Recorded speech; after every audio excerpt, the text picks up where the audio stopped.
The night the woman walked onto the rancher's land, the wind carried a strange quiet, one that made lantern flames tremble and cattle shift uneasily in their pens. She moved with steady, fearless steps, her shadow long against the barn wall. And when she finally stood before the lonely rancher, her voice rose like something pulled from the very bones of the desert. "Take me. I will bear your children." He froze, unable to breathe, unable to speak, sensing that this one moment would change the rest of his days. And he was right, because nothing about her arrival was simple.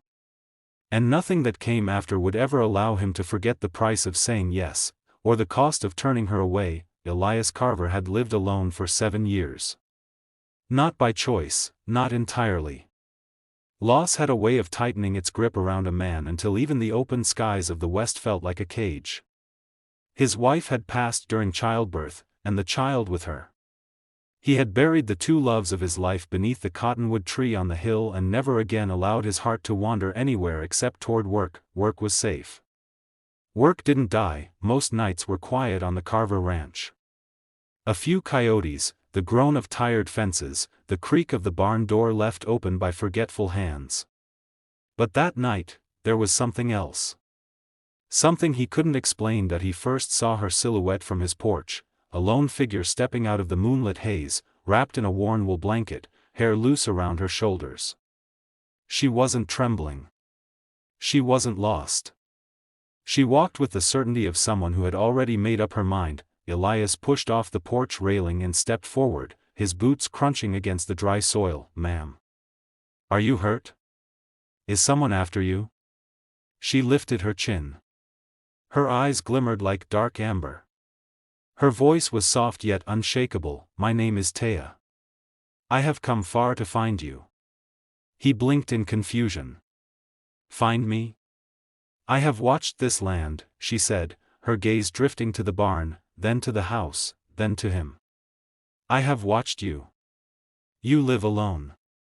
You speak to no one. You keep your grief as if it were a horse you feed every morning." Elias stiffened.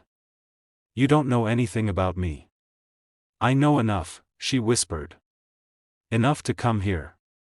She stepped closer, until the lantern light showed the exhaustion on her face, and the quiet fire beneath it. Then she said the words that stole his breath, "Take me.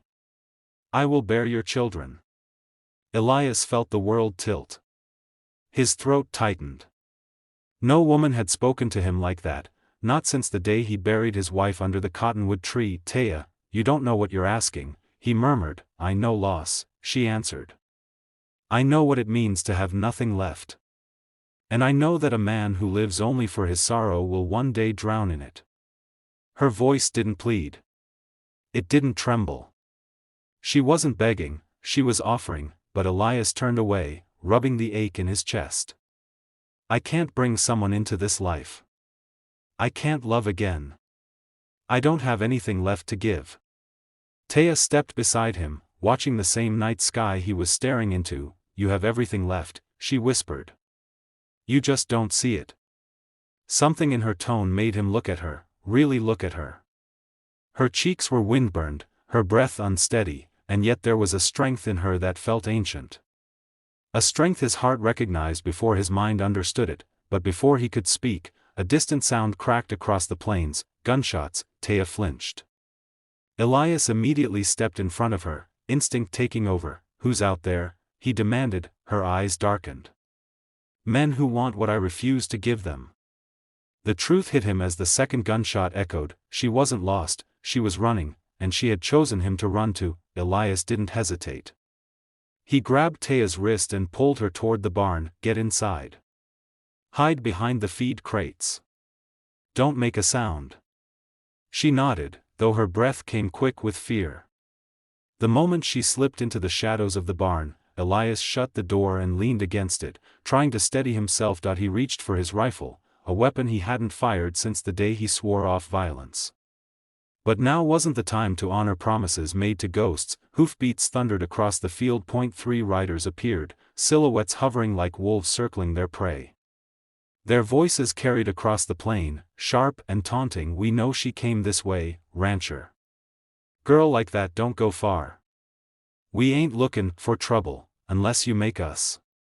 Elias stepped out onto the porch, rifle in hand, heart pounding but gaze steady. You boys are trespassing, he called out. The lead rider laughed. We're just collecting what belongs to us.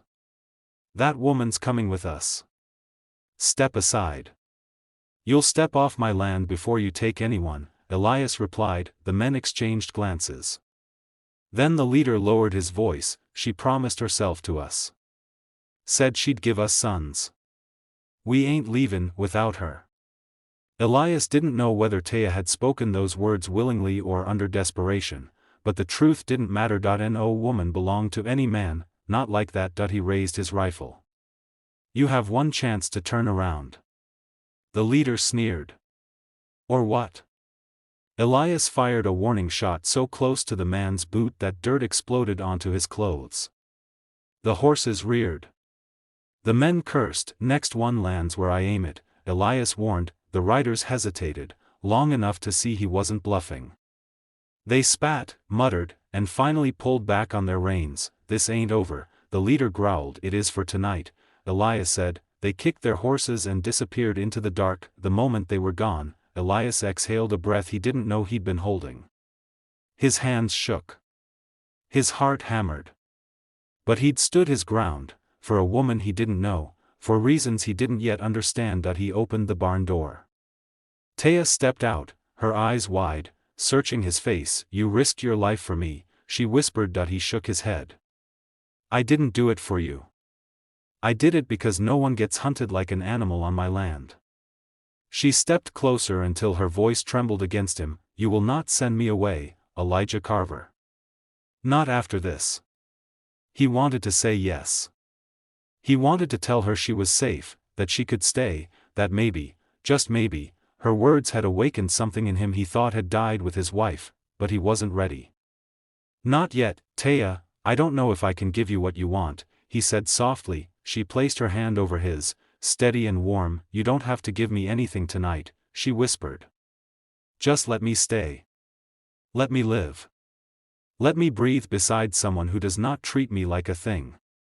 He swallowed hard, and nodded. Taya closed her eyes in relief, and in that small, fragile moment, Elias felt the first crack in the walls he had built around his heart. A crack he feared, and needed, in equal measure.